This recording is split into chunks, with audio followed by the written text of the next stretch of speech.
Hello, and welcome to a cheeky midweek round of fixtures. Got FA Cup replay, League 1, League 2, Champions League, Europa League, a whole lot of action. So I thought maybe a bit of explaining and context required.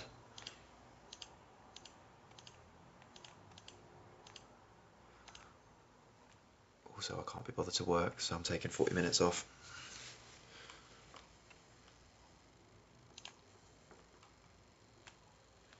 I was kind of hoping the FA Cup game would be first, but FM being FM, chucking it somewhere else.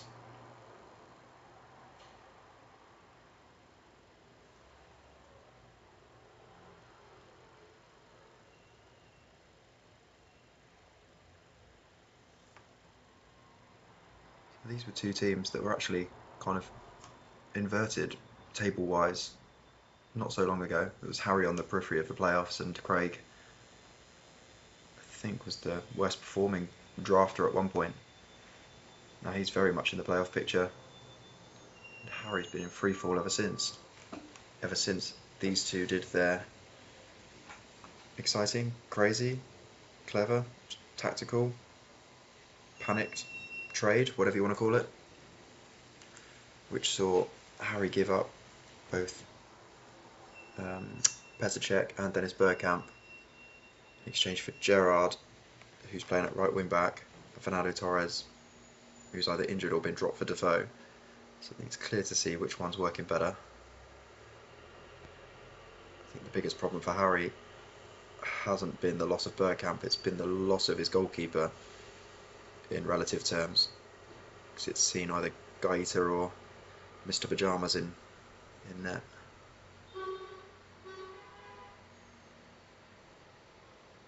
And that's pretty much been the familiar story. Balls flying past him.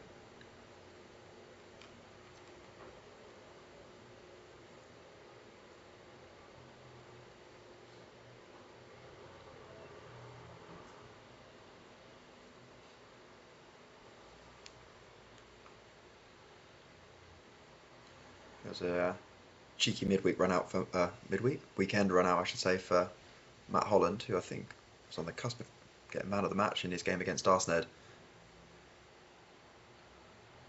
Bit of a traditionally stronger side today. In fact, that's probably as close as Benitez would get to his starting 11, or his preferred starting 11.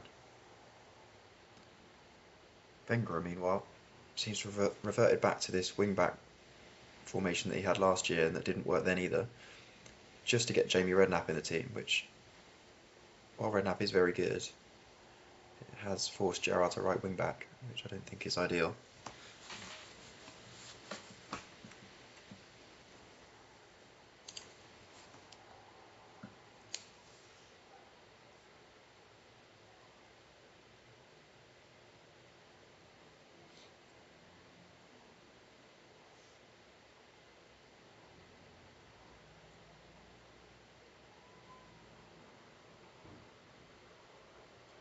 Let's change formation at half-time.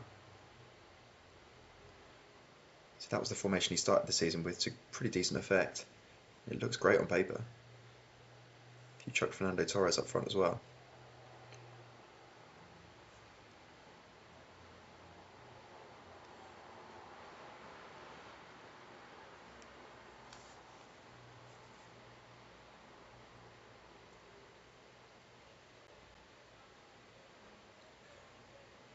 So I was just looking at the form table, and actually Craig's the 7th best team over the last 5 games. Minor commentator's curse there. Harry, meanwhile, is actually only 20th. He's got teams like Brighton B, Chelsea D, Sheffield Wednesday B, all picked up more points over the last 5 games than Harry Pally. This would be a big point if he can hold on to it.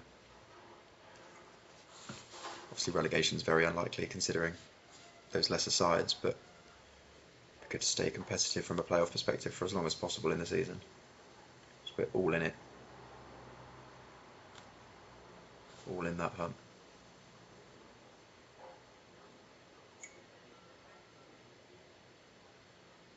Second 1-1 draw in the space of 4 days for Craig. And a well-earned point for Harry.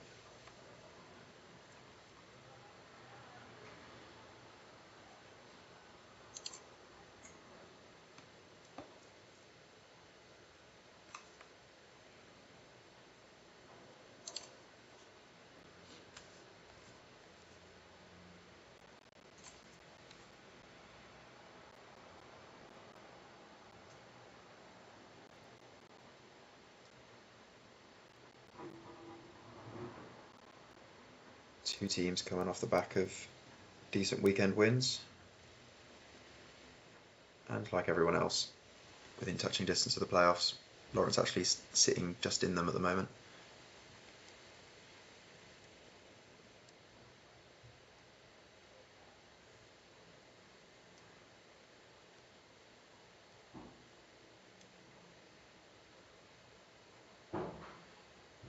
Dalglish going for that lightweight centre midfield pairing, which hasn't really worked a lot this season. It's normally better when someone like Fernandinho drops in alongside Modric with Maddison out wide, but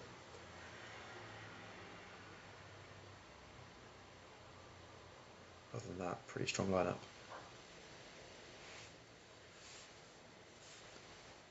So it's a ridiculously busy Christmas fixture list, so I think there will be quite a bit of rotation over the coming days.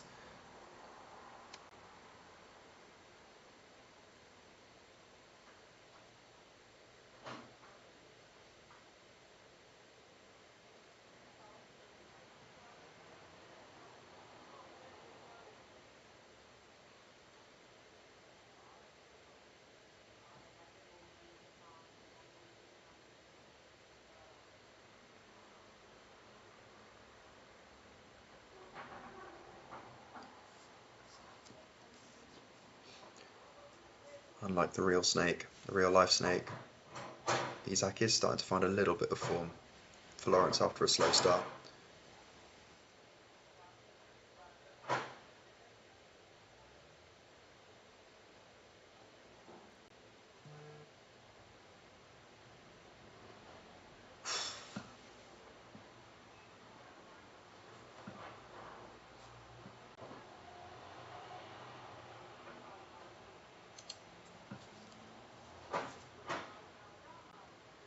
Just looking at the recent form for the two sides, neither have been electric. Lawrence has got 9 points from the last possible 15. Connor's win at the weekend actually was only his first in 5 games, but it was a great performance. It's been a bit hot and cold all year. On his day, he looks like he'll take on anyone, but then sort of drops silly points here and there.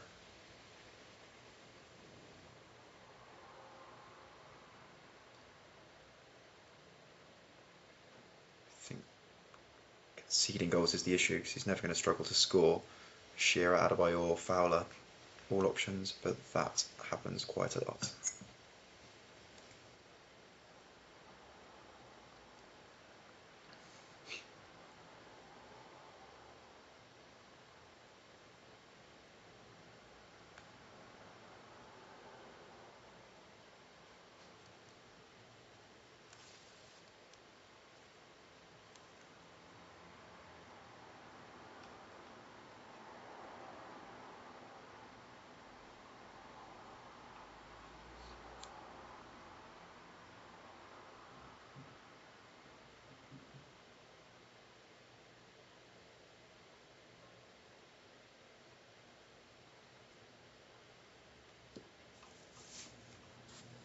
Belated Sterling of the midfield while he's actually chasing the game.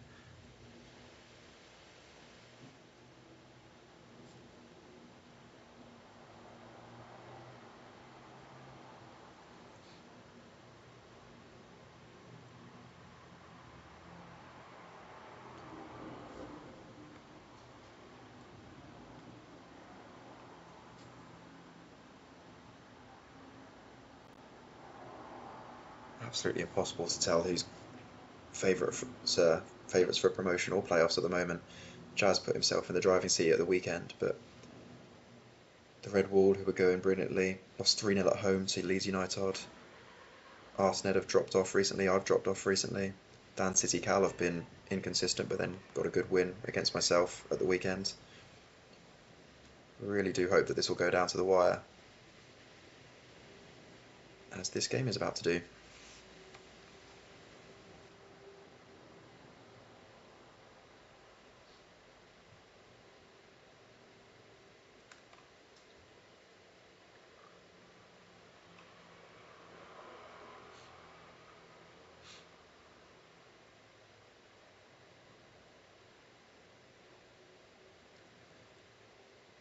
Two-goal cushion built up was enough to see it through though. Very much cemented in those playoff spots.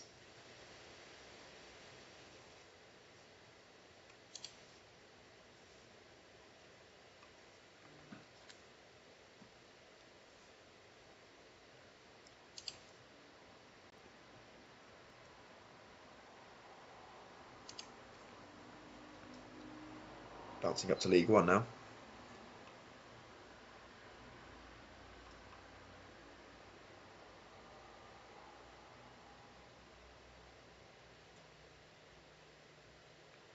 To get a glimpse of the most informed team of all the drafters at the moment, the only team across all three divisions to have won 5 out of 5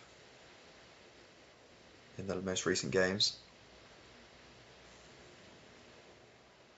It's not been anything too extravagant, not been blowing teams out of the water, but suddenly, a bit like last year, found a period of form where they just won't be beaten. See if Benito Carboni and Lee Sharp can change that.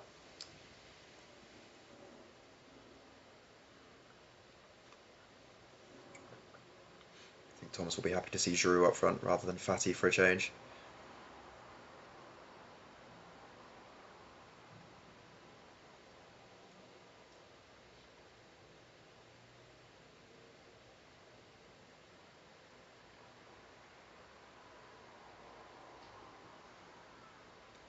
I think it's fair to say that League One really won't get exciting until the back end of next year, end of this season. All 4 of them are definitely going to finish in those 4th places. 2 go up automatically, and the other 2 are going to be fighting out in those playoffs. But until that point, it kind of seems quite routine that they're going to dominate the league.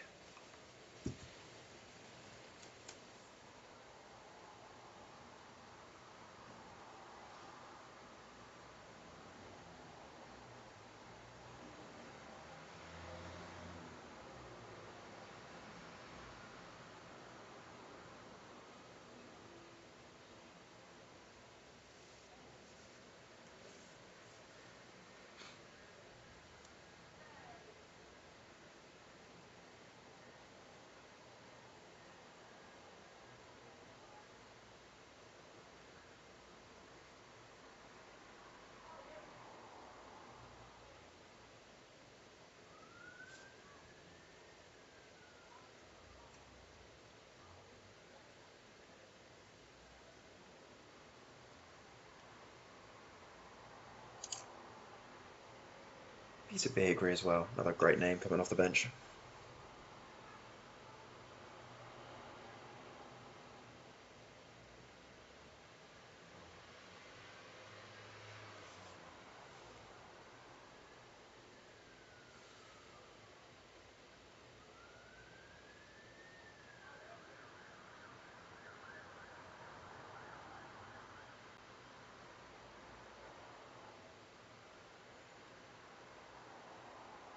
I think Thomas would want a second goal. I think he's been caught out a few times on these highlighted games where he's been dominating and suddenly reeled in by a far inferior team.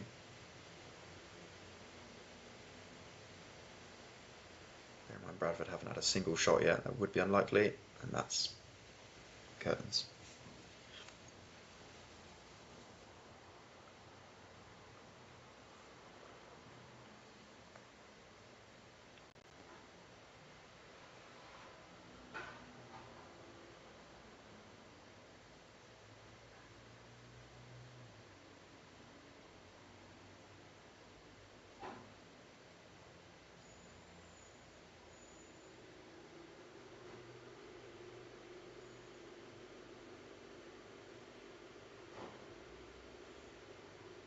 especially the big games for Thomarse, will be the ones against the other three. Obviously, they're the most tough games anyway, but because he got off to a slow start compared to the other three, the only way he's going to really catch up is by taking points off them, I think. Obviously, those ones will be highlighted as and when they come about. God knows how this is only 2.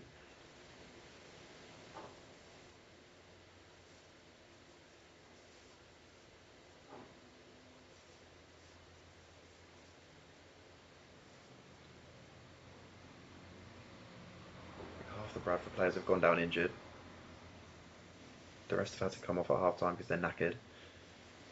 Not a single shot, 20% possession. Will it be a 3-goal deficit?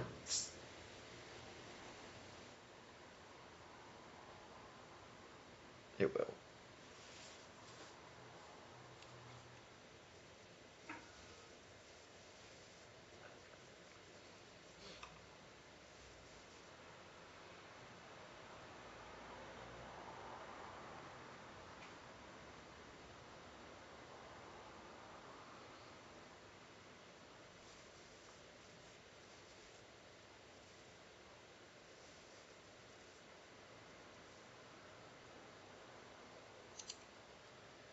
As emphatic a win as you'll see.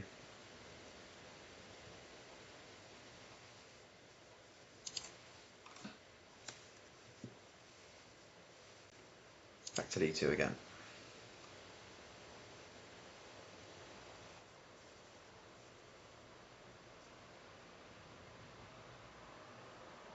Alex, fresh off his huge win at the weekend, away to then league leaders, the Red Whall, bringing them back into the playoff picture themselves as well. Up to 28 points, 3 points off those playoffs before today's games. Again, a bit like Connor, every time they've sort of found a little bit of momentum, they've thrown in a poor performance, so Alex will be hoping to stop that trend.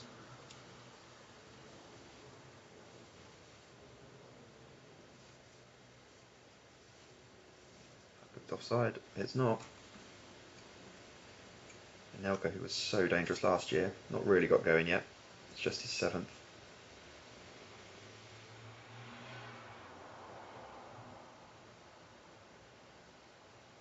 Ghosted in behind.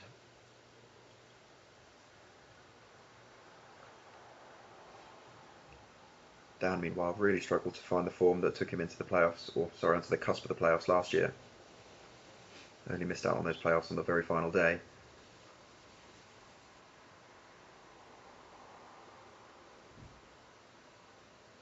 No, he actually got into the playoffs. It was Louis that didn't. So yeah, really far off that pace right now.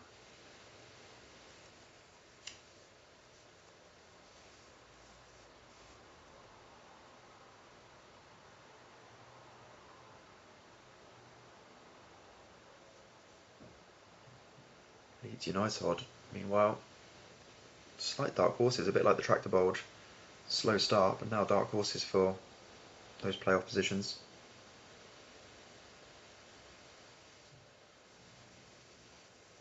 I think that midfield is solid, to say the least.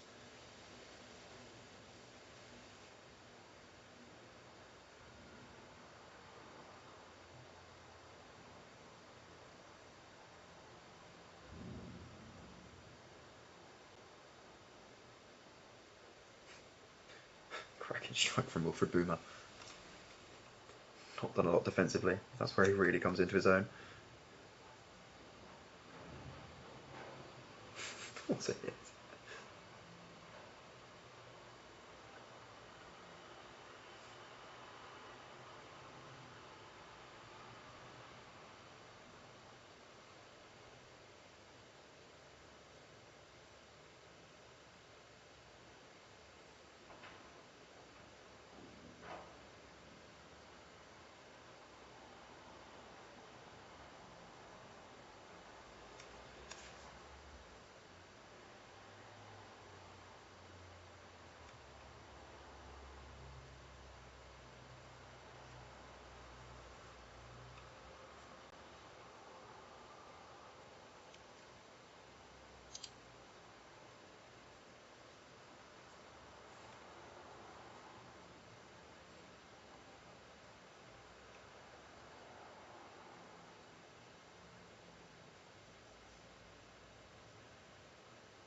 A lot of possession, not a lot of shots. Anelka denied a hat-trick. That's going to go down like a sack of shit.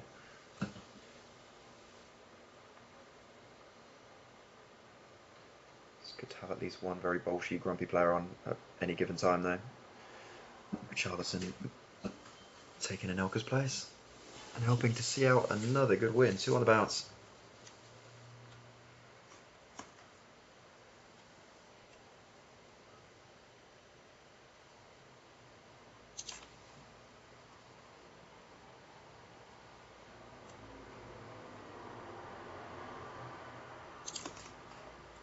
Should be heading to the FA Cup now. Second round replay. Yeah.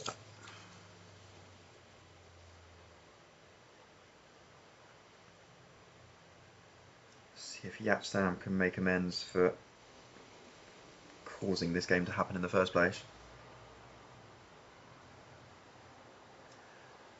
1-0 up away at League 2 Arsened, and Yapstam decided to just hand them an equaliser.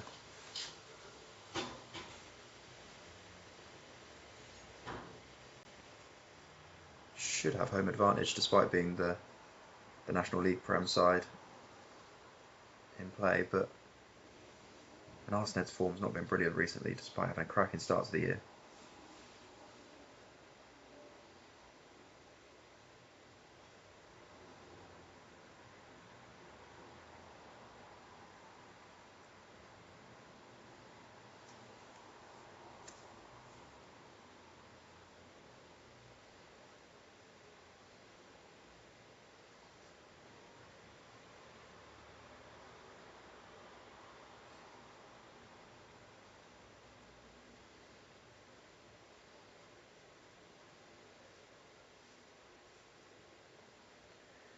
Checking who the winner of this game would play in the FA Cup third round.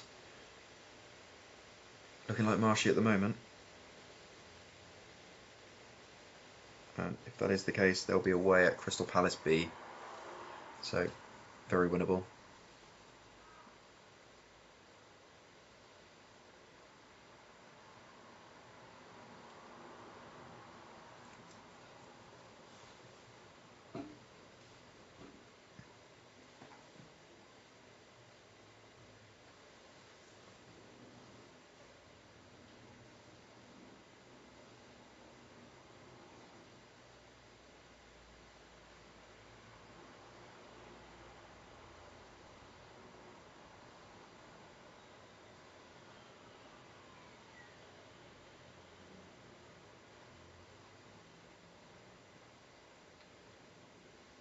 They do create chances to score goals. They're usually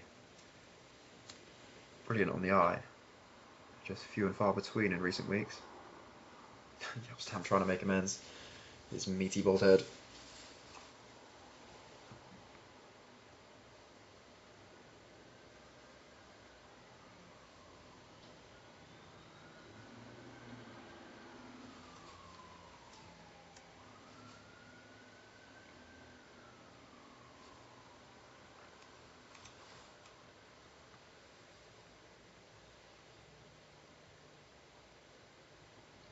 I think that took a massive deflection off his less meaty foot, the same foot that was culpable in the first leg.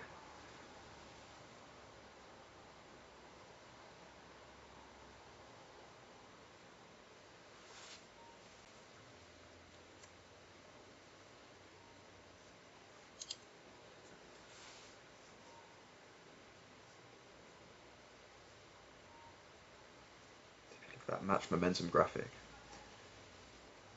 Arsened, like most weeks recently, putting together decent passages of play, then getting picked off. Still very much in this cup tie though.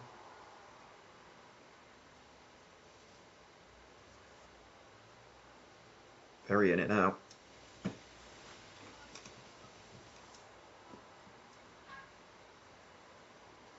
Marshy was seething after the initial game. I think he's just going to exit the group if this gets turned around.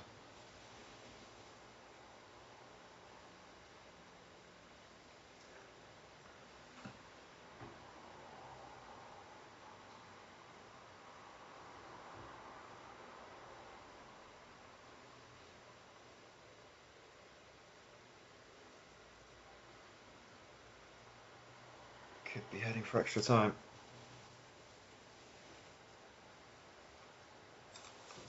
Not sure if Van Nistelrooy is injured or whether he's just been kept fresh during the FA Cup midweek game. Could probably do with him right about now. Instead it's Rasmus Højlund.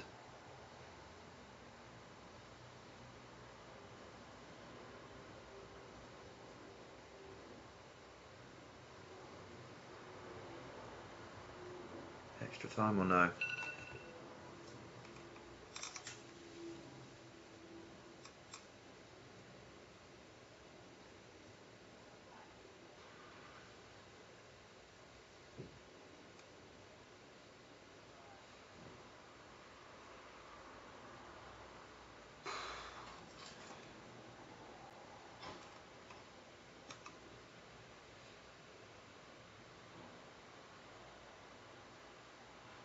Oh, damn. What a story that would have been.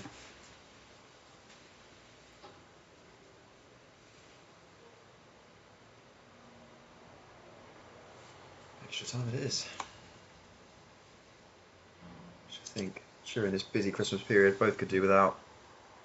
Steve Bold and Robert Perez coming on to shore things up. Gone to a back five. Patrick Vieira, Arsened's manager, which I don't think he's done in 2 years. First time for everything. And it's not started well.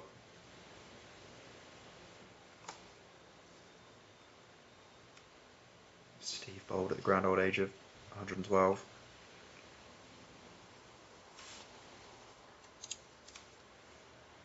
Stan moving to right back, his favourite place as well.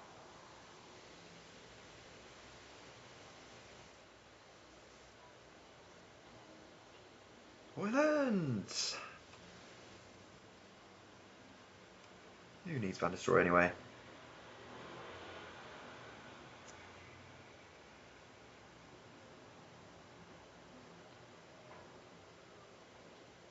Oh, it's Steve Bold, slow off the mark. Couldn't get out of his chair quick enough. Now he's been moved to right back as punishment.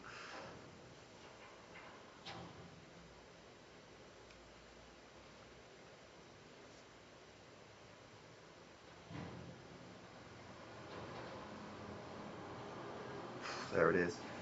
They have taken the long way round twice. They are finally going to reach that third round destination.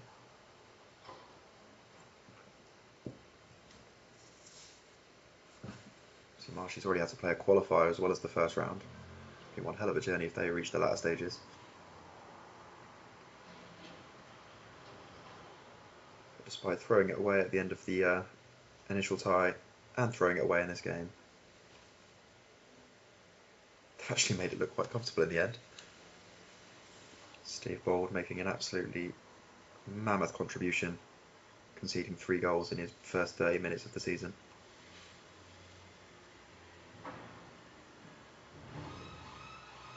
Don't think you can blame him for that one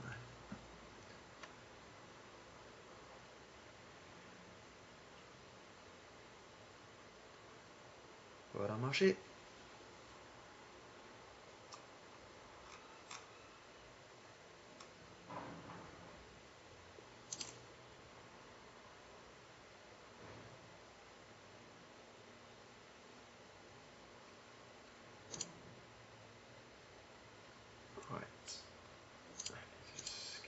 Slightly and get ourselves up to League One.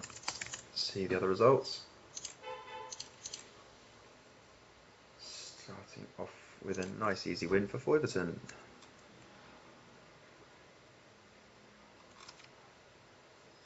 Rudiger, Kluivert, Sterling, Ronaldo, 4 different scorers, 3 easy points. McManaman barely got a game last year and he's absolutely on fire this season.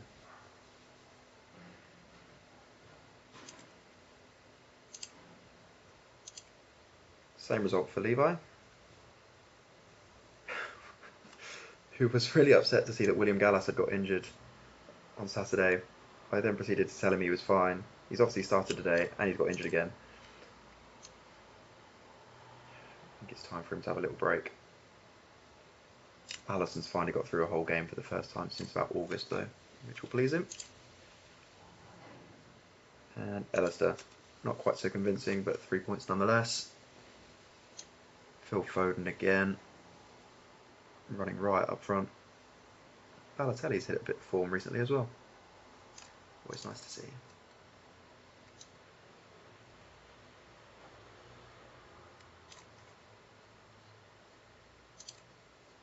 Go down to League 2. New league leaders proving why they're there, sorry. Matt Le Tissier again, and Decor, the two summer pickups. Although Decor's decided to have a little break for the next couple of games, or one game at least. Ill-advised red card while already 2-0 up.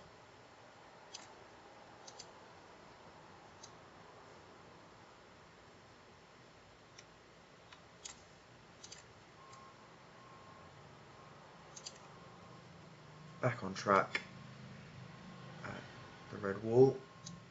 Lost 3-0 away at home at the weekend. Made hard work of this one as well. But Anthony scoring like he seems to always do at the moment, bizarrely. Eriksson securing the points in the second half. And a good win for Dauncey. Another one of those teams probably within the playoffs now. That huge cluster of bodies fighting for those top 7 places. Brace from Sean Wright-Phillips either side of a Zlatan goal.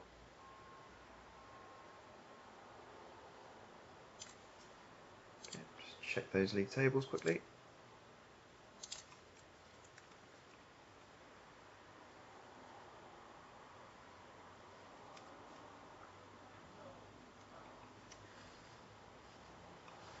Top 4 comfortably in the top 4.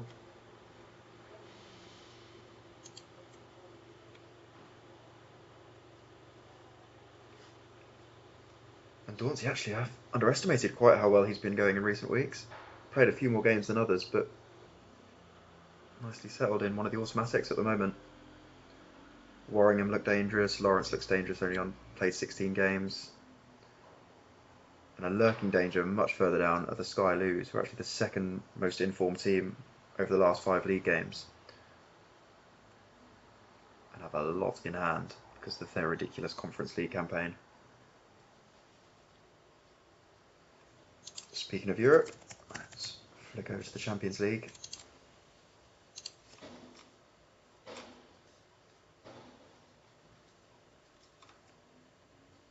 Where am I? I forgot I was playing with the mighty European force of Burnley A in the Champions League.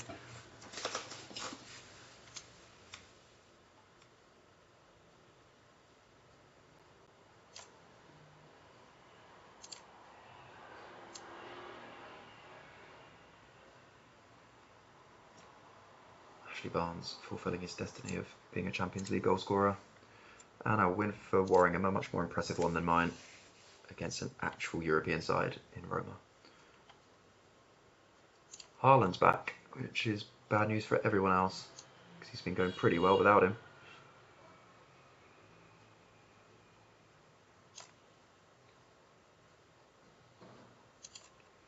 Look at the league table.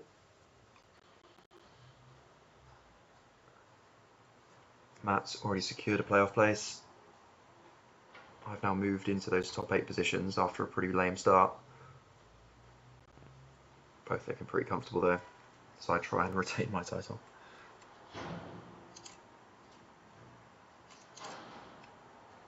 And a nice easy win for Wyman as well.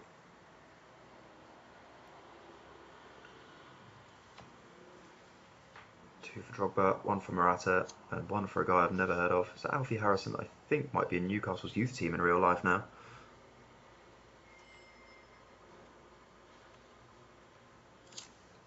Bringing the changes, keeping people fresh. Don't know why I'm looking at that team. Quick look at the table. 4 wins, 1 draw, 1 loss. You'd think, unlike the mighty Watford A, so just like the mighty Watford A, and just like Portsmouth, they'll make it through to they'll get a bye to the knockout stages. And check any manager sackings. No. Just Ollie Solskjaer taking charge at West Ham C, and Jerry Francis sitting next to me for no apparent reason. See you later.